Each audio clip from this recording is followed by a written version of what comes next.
I just don't know. I just can't believe I'm even considering doing this, honestly.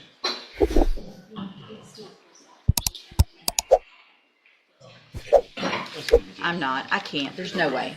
It has to be straight probation, and I realize that that's going to potentially have some issues, but I can't with 14 prior felony offenses, same type of thing. So,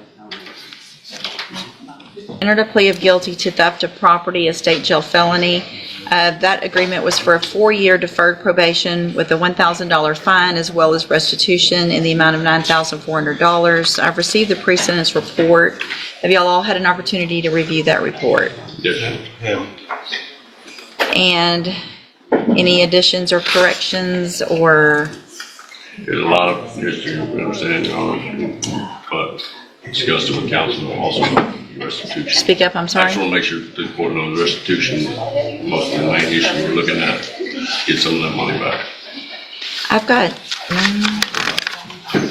1, 2, 3 and a quarter pages of criminal history. Well, there's a lot of stuff that wasn't dismissed.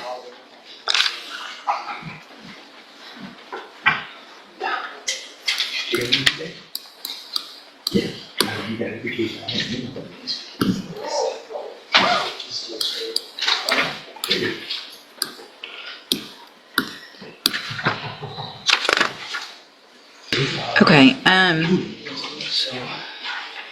The deferred one.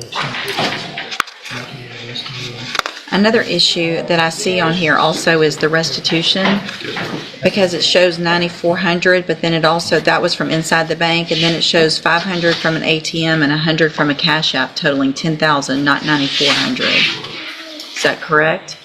And that would have been added on, Your Honor, that's a bank fee, I believe. I don't think that. Well, it says 500 was withdrawn from an ATM outside the bank. Is that right? You know better than anybody. I only went into it. I didn't have no access to the card. Okay. Only thing we knew about That was was, 400 that was in the bank. I wasn't aware of it, Your Honor, when we did it and got the, when I got the PSIs, when I was notified, I was in the cash wrap. But if it was a withdrawal, then that would be her responsibility joint and separately, so Right, it says, so that's a request. the contact from Do Good said that the defendant withdrew the entire loan amount of $10,000, $94 from inside the bank, $500 from an ATM, and $100 from a cash app transaction.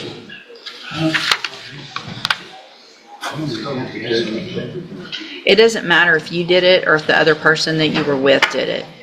Y'all were working together.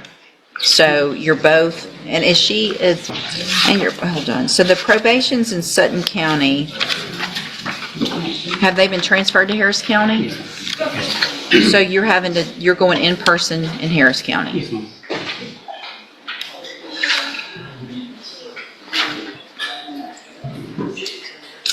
Okay, and so it's the state's position to go forward with the agreement? I understand the court's concern, and the state has the same.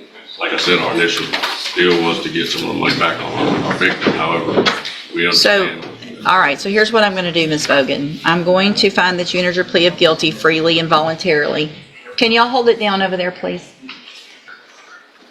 I'm going to find that you entered your plea of guilty freely and voluntarily, find sufficient evidence to find you guilty.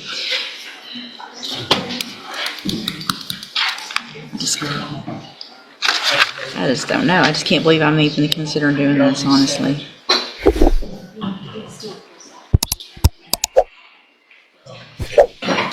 I'm not. I can't. There's no way.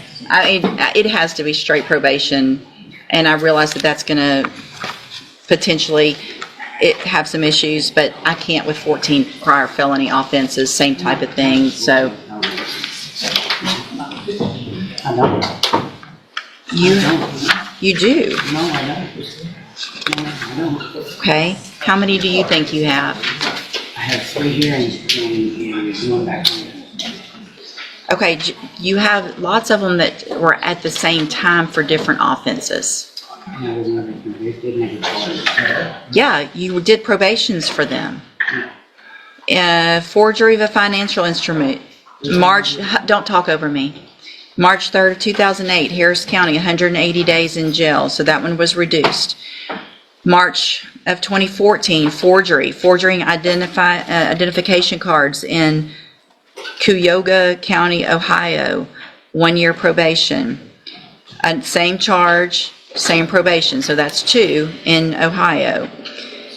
March of 2014, aggravated theft in Ohio, another probation, the same date, but still another charge. March of 2014, attempted drug possession, pled guilty, 1 year probation. March of 2014, same thing in Ohio, possessing criminal tools, probation, all that. It was at the same time, but still different cases. November of 2014, forgery, 2 cases, got probations in those. I'm going to run out of fingers.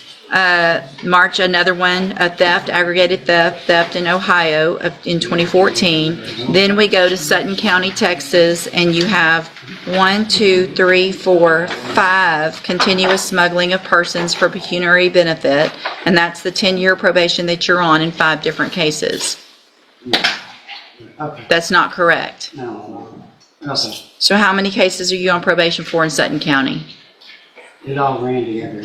I understand it all. It's one. It doesn't run, but that's not how it works. Yes, ma'am. Yes, ma'am. When it runs together, it just means you're serving it at this.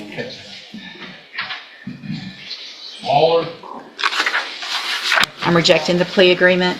I'm resetting your case for 3 weeks. We'll see you back in 3 weeks. Y'all can talk about it then. Ma'am, What? this is not going to help. It don't matter. My life's on anyway. Well, looks like you did that, not me. I'll see you in 3 weeks.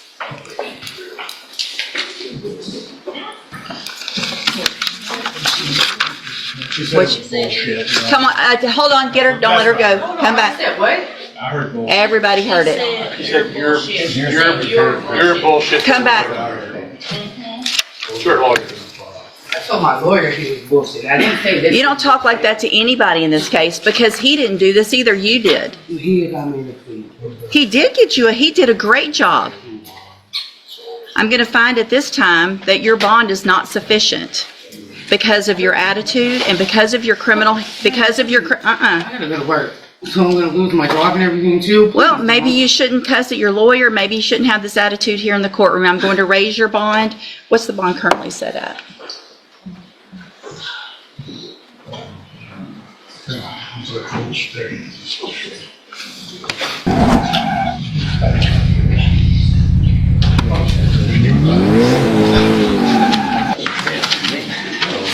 Don't cry now after saying it's bullshit to him and acting like this in here. Stop. No, you're going to make it worse.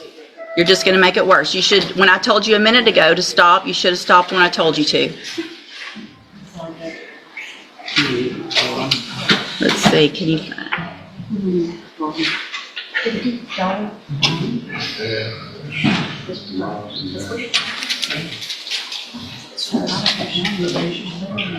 All right, I'm going to set your bond at $25,000. Crystal Bogan appeared in court expecting to receive a negotiated sentence after pleading guilty to a state jail felony theft charge. The original agreement called for 4 years of deferred probation, a $1,000 fine, and restitution to compensate the victim for thousands of dollars that had been taken. At first glance, the deal seemed straightforward, but as the hearing unfolded, it became clear that the judge had serious reservations about approving it.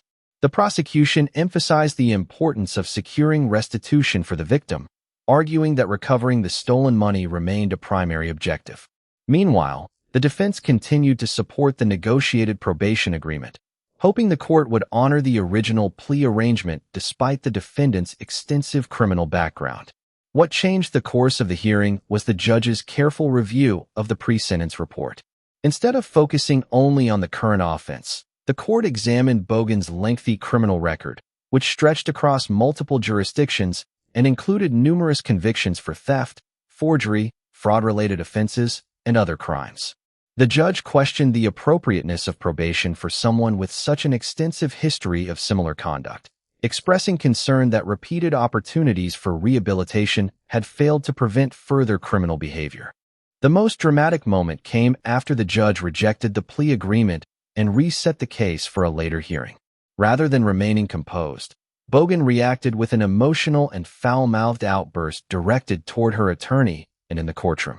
The judge immediately warned that her behavior was making the situation worse, ultimately determining that her attitude, combined with her criminal history, justified increasing her bond to $25,000.